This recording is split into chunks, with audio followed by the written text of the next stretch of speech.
आपने कभी ना कभी तो ब्लैक होल का नाम सुना ही होगा, लेकिन आपको क्या पता है, ब्लैक होल में कोई होल नहीं होता और वो ब्लैक भी नहीं होता है। और ना ही ये एक साइंटिस्ट लोगों का एक कॉन्सेप्ट प्रोजेक्ट है, ये एक अलग ही दुनिया है। और ऐसा मैं क्यों बोल रहा हूँ, क्योंकि ये आम आदमी को छोड़ो, बड़े बड़े साइंटिस्ट लोगों को तक नहीं पता चला क्यों। और ऐसी कोई कैलकुलेट मेथड भी अवेलेबल नहीं है जिससे कैलकुलेट किया जा सके और इवन सिमुलेट किया जा सके। और ये ब्लैक होल में जो चीज़ें जाती है, ये कहाँ पर जाती है और उनके साथ होता क्या क्या है।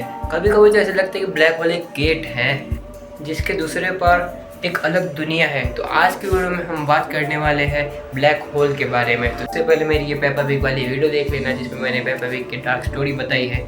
चलिए चालू करते हैं आज का फाड़ वीडियो।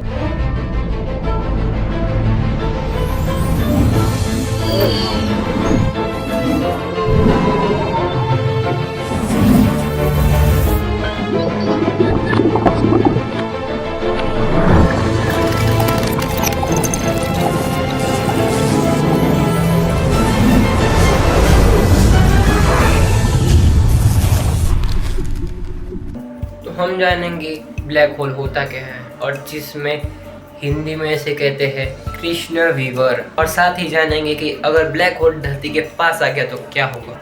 और साथ ही जानेंगे कि साइंटिस्ट लोग ब्लैक होल को धरती का दानव क्यों कहते हैं। तो आगे बढ़ने से पहले हम शॉर्ट में समझ लेते हैं कि ब्लैक होल होता क्या है। ये असली में कोई होल नहीं होता है, ये एक मैटर होता है जो कि इतना कंडेंस होता है, या सिंपली ये इतना कॉम्प्रेस होता है।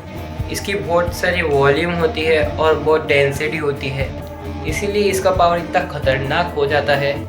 ये इतना स्ट्रांग हो जाता है कि ये अपने आसपास की चीज़ों को अपने अंदर खींच लेता है। और ये ग्रेविटेशनल पावर इतनी भी नॉर्मल नहीं होती है, इतनी पावरफुल होती है कि ये अपने आसपास की लाइट तक को खींच सकती है। देखो, अपने जो अर्थ का ग्रेविटेशनल पावर है वो चीज़ों को अपनी तरफ खींचता है, लेकिन वो इतना भी पावरफुल नहीं होता कि वो लाइट को अपनी तरफ खींच ले। और ऐसा इसलिए क्योंकि लाइट की स्पीड बहुत ज़्यादा होती है और साथ ही साथ ब्लैक होल के पास में लाइट की स्पीड भी बहुत कम हो जाती है, क्योंकि वहाँ पर टाइम भी बहुत स्लो हो जाता है। एक ग्रह को, तारा को, यहाँ तक कि पूरे सोलर सिस्टम तक को निगल सकता है भाई।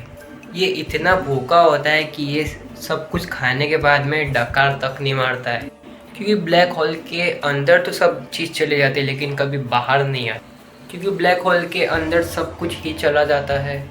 इसीलिए साइंटिस्ट इसको होल, एक ब्लैक होल कहते हैं। ब्लैक टर्म इसलिए यूज़ करा जाता है क्योंकि इसका कोई कलर नहीं होता और इसमें से कोई रोशनी बाहर नहीं निकलती है। और यहाँ पर साथ ही साथ पूरी तरीके से अंधेरा होता है, कम्प्लीटली डार्कनेस होता है। तो इसीलिए इसको कहा जाता है ब्लैक होल। अच्छी तरीके से डिफाइन कर लेता है। इसको ब्लैक होल इसलिए नहीं कहते कि ये फेयर एंड लवली नहीं लगाता। Fair and Lovely is now Glow and Lovely. या हमारे धरती के पास आ जाए तो क्या होगा। वैसे तो सोलर सिस्टम में काफ़ी ब्लैक होल है, लेकिन ये ब्लैक होल हमारी धरती से काफ़ी दूर है। और अगर छोटा सा भी ब्लैक होल हमारे धरती के पास बन जाता है तो ये धीरे धीरे करके पृथ्वी के साथ साथ बाकी सारे ग्रह को भी निकल जाएगा। कुल मिलाकर अगर हमारे धरती के पास ब्लैक होल होता है और हमारी सिविलाइजेशन तो छोड़ो, धरती के भी चांस बचने के नामुमकिन हो जाते हैं। लेकिन हो सकता है कि ये बात आपको पहले से पता हो, लेकिन मैं आपको अभी एक ऐसी बात बताऊंगा कि आपको ये 100% बात पता नहीं होगी।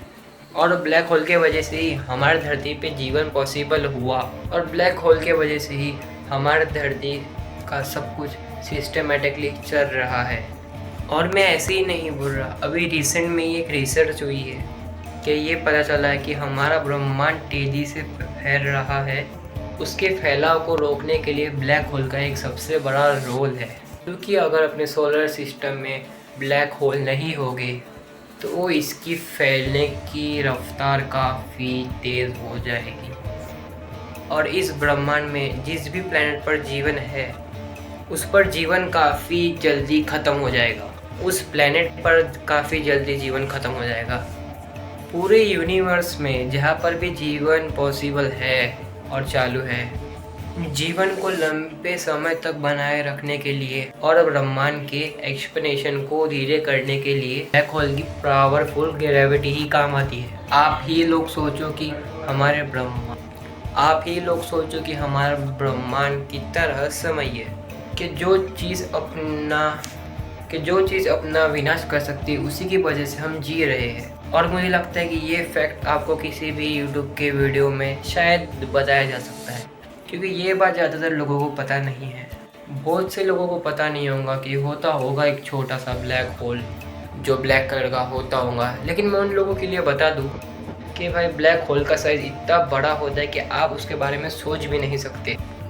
ज़रा इस तस्वीर को देखो, ये है TON 618 और ये ब्लैक होल का नाम है आई मीन टू से। और ये ब्रह्मांड का सबसे बड़ा ब्लैक होल जो हमने मतलब साइंटिस्ट लोगों ने खोजा है। और ये ब्लैक होल 66 अरब सूरज के बराबर का है। और आपको जो ये तस्वीर में छोटा सा पॉइंट दिख रहा है ना, वो अर्थ है। और ये ब्लैक होल के टोटल साइज के 1 पिक्सल से भी ज़्यादा छोटी है।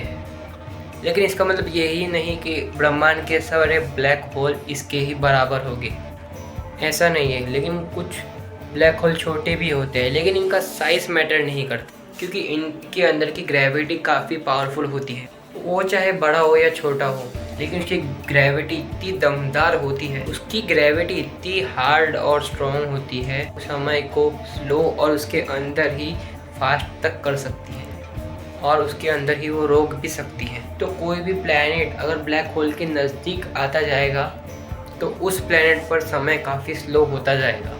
और जब कोई ऑब्जेक्ट, प्लैनेट या फिर कोई भी चीज़ अगर ब्लैक होल के पास आती है तो वो अंदर अगर चली जाएगी तो वहाँ पर समय एग्जिस्ट ही नहीं करेगा। इवन बहुत सी जगह पर तो ये भी मेंशन है कि ब्लैक होल के अंदर फिजिक्स के नियम काम ही नहीं करते, क्योंकि फिजिक्स के जो नियम है हमने उन्हीं चीज़ों को देखकर बनाया है। और जब कोई ब्लैक होल के अंदर गया ही नहीं है, अंदर होता क्या है, तो ब्लैक होल के अंदर एक्चुअली में कौन से फिजिक्स के लॉ काम करते हैं और कौन से लोग काम नहीं करते, ये साइंटिस्ट लोगों को मालूम ही नहीं है। और यह दुनिया की सबसे बड़ी मिस्ट्री है, जो कि एक्चुअली में, और इसीलिए इसको ब्रह्मांड का राक्षस कहते हैं। और ये अपने पास आने वाली हर चीज़ें को निगल लेता है। और 2019 में खींची गई इस तस्वीर को थोड़ा ध्यान से देखिए। इसमें जो आपको आसपास लाइट दिख रही है ना, इस तस्वीर में जो आपको लाइट दिख रही है और बीच में जो ब्लैक दिख रहा है ना, ये ब्लैक स्ट्रक्चर दिख रहा है ना, इसे कहा जाता है रिंग ऑफ स्ट्रक्चर।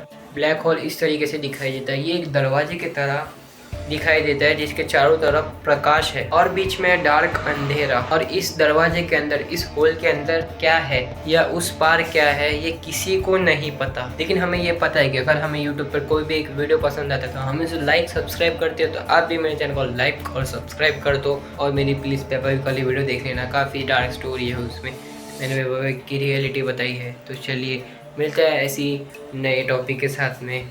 और आपको इसका पार्ट 2 चाहिए तो आप पार्ट 2 लिख देना। तो मिलते हैं नेक्स्ट वीडियो में किसी नए टॉपिक के साथ में। तो तब तक के लिए बाय।